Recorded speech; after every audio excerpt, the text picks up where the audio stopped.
Hi bro. Hello hi. So India Pakistan యుద్ధం చూస్తున్నారు.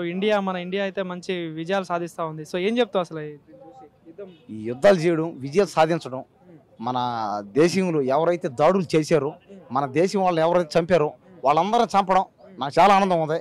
కానీ ఏంటంటే మన జవాన్లు, మన ఆర్మీ వాళ్ళు మన దేశంలో ఉన్న వాళ్ళని చంపేశారు. అది చాలా బాధగా ఉంది. అదే బాధ.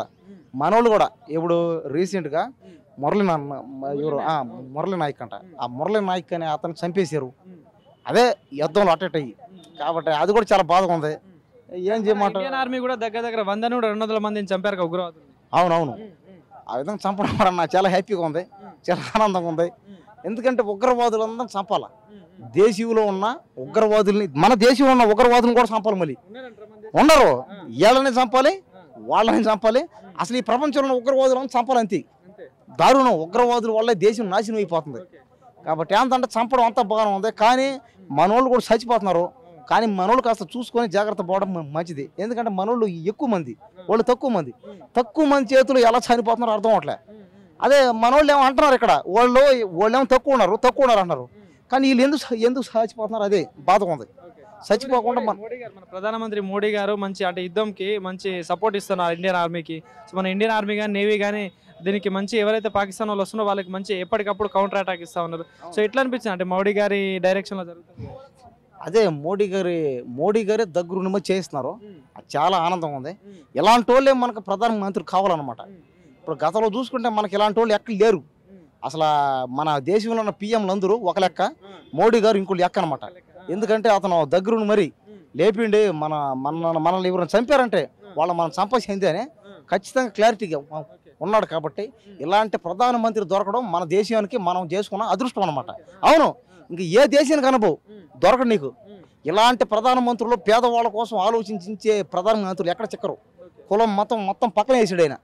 దేశీయులు అందరికీ సమానంగా న్యాయం జరగాలని ఈ దేశీయులు, ఇండియన్లు, మన భారతదేశంలో పుట్టిన ప్రతి ఒక్కరు, ఓడిది ఏ కులమైనా, ఓడి ఎంత పెద్ద డబ్బునోడైనా, ఓడి ఎంత పెద్ద కట్టికి పేదోడైనా అందరికీ ఒకటే న్యాయం జరగాలని ఈరోజు ఇది జరుగుతుంది. ఇది జరుగుతుందంటే కారణం దేశీయులు అందరికీ సమాన న్యాయం జరిగిందని అర్థం అనమాట. అంటే మన వాళ్ళు చాలా మంది బాధపడతారు అనమాట బయట.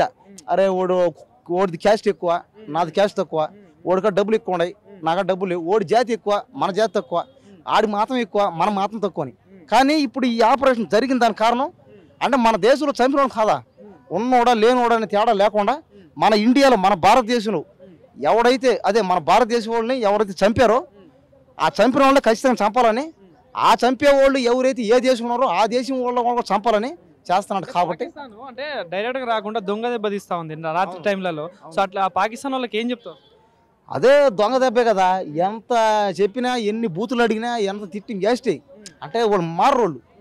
అదే వాళ్ళని చూసినా మన ఇండియాలో ఉన్న జనాలు మారాలన్నమాట. ఎందుకంటే వాళ్ళకు ఒక మతం పేరుతో మనమంతా ఒకటే అంటారు, ఒక దేశం పేరుతో మనం ఒకటే అంటారు.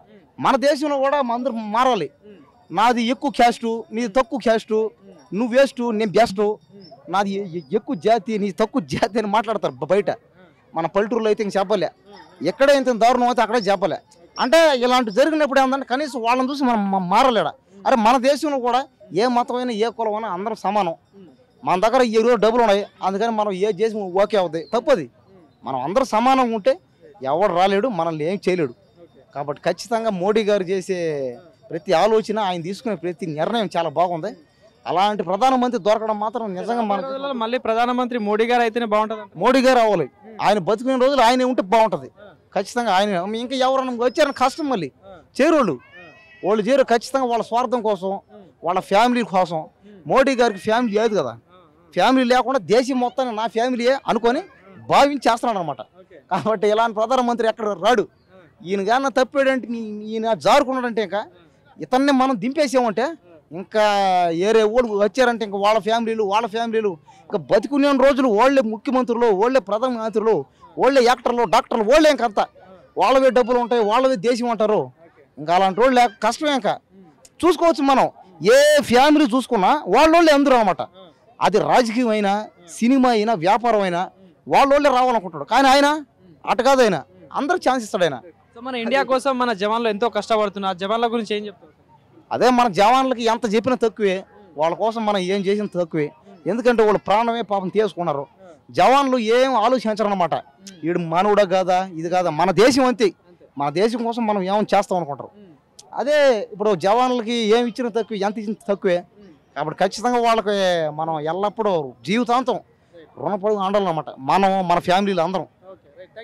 Okay right.